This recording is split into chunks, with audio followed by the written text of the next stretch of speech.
Hi guys, welcome to Big Topic. இந்த வீடியோல நம்ம ரெண்டு மிக முக்கியமான நபர்கள் ரெண்டு பேரும் காமெடியான ஒரு விஷயத்தை பேசியிருக்காங்க. அது என்ன அப்படிங்கறத பத்தி தான் பார்க்க போறோம். முதல்ல பார்த்தோம்னா அமைச்சர் மா சுப்பிரமணியம் அவர்கள். சோ அவர் என்ன சொல்லியிருக்காரு அப்படின்னா கோடை காலங்கள்ல குடிக்காதீங்கன்னு சொல்லியிருக்காரு. அதாவது கோடை காலத்துல மது அருந்த வேண்டாம் அப்படின்னு அவர் சொல்லியிருக்காரு.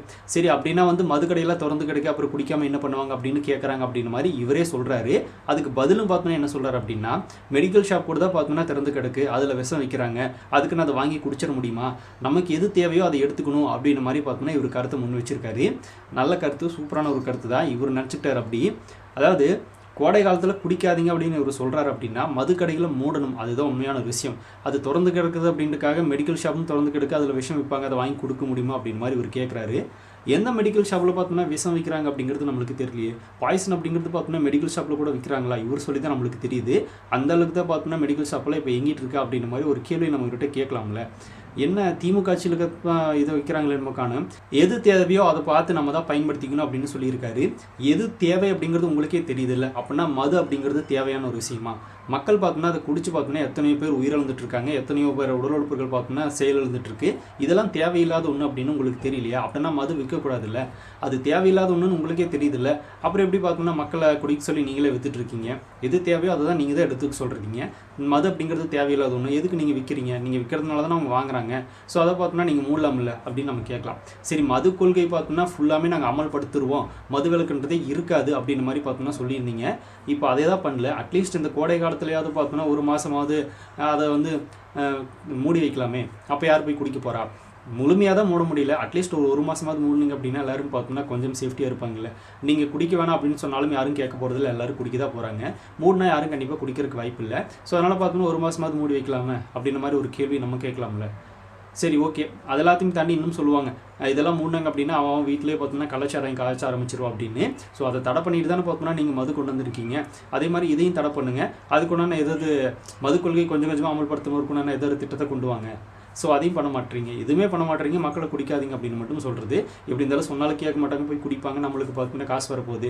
அதுதான் உங்களோட என்ன சொல்கிறது முக்கியமான நோக்கமே. அதை பார்த்தோம்னா தொடர்ந்து பண்ணிகிட்டு இருக்கீங்க. இப்போது சும்மா போகிற போக்கில் அட்வைஸ், கோடை காலத்தில் குடிக்காதீங்கப்பா அப்படின்னு சொன்னாலும் யார் கேட்க போகிறா? குடிப்பாங்க, நம்மளுக்கு வருமானம் வரும். சும்மா பேச்சுக்கு சொல்லிக்கிறது அந்த மாதிரி ஒரு விஷயத்தை அவர் பேசிட்டு போயிருக்காரு. எது தேவையில்லை அப்படின்னு மக்கள் முடிவு பண்ணியிருக்காங்களோ அதை வந்து நீங்கள் தேவையில்லைன்னா அதை வந்து மூடணும்ல.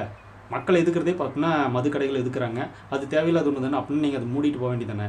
அதெல்லாம் பண்ண மாட்டாங்க. இந்த மாதிரி சும்மா பார்த்தோன்னா என்ன சொல்கிறது வெட்டி விளம்பரத்துக்காக பார்த்தோன்னா இது ஒரு விஷயங்களை பேசிகிட்டு இருப்பாங்க. சரி இவங்க தான் அந்த சைடு ஒரு லூஸ்தனமான விஷயங்களை பேசிகிட்டு இருக்காங்க அப்படின்னா இந்த சைடு பிஜேபி நம்ம தமிழிசை அவங்க என்ன சொல்கிறாங்க அப்படின்னா விஜய் அவர்கள் பார்த்தோன்னா பல மொழிகள் அவரோட படத்தை ரிலீஸ் பண்ணுவார், ஆனால் பல மொழி கொள்கையை எதிர்பார்ப்பார்.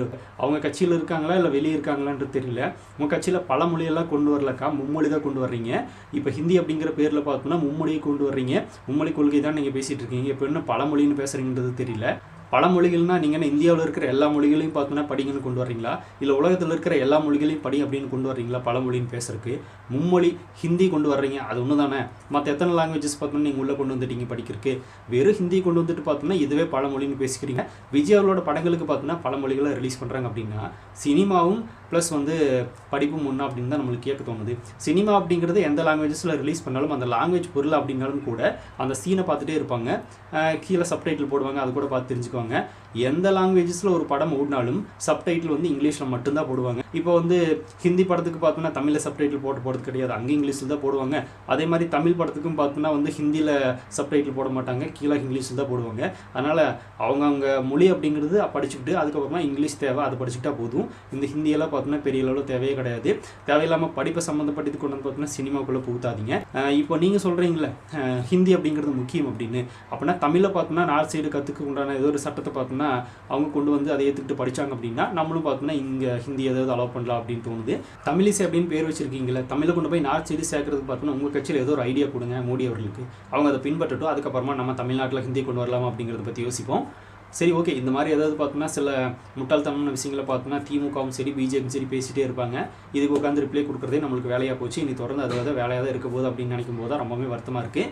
சரி ஓகே பண்ணுவோம், தளபதியின் அரசியல் கொண்டு வந்துட்டார், இதெல்லாம் பண்ணி தான் ஆகணும், பண்ணலாம். பிக் டாபிக் சேனல் யாராவது சப்ஸ்கிரைப் பண்ண மறக்காமல் சப்ஸ்கிரைப் பண்ணிக்கோங்க. நேராக big topic political news, trending news, cinema advice அப்படின்னு நிறைய நம்ம சேனலில் தொடர்ந்து வரப்போகுது.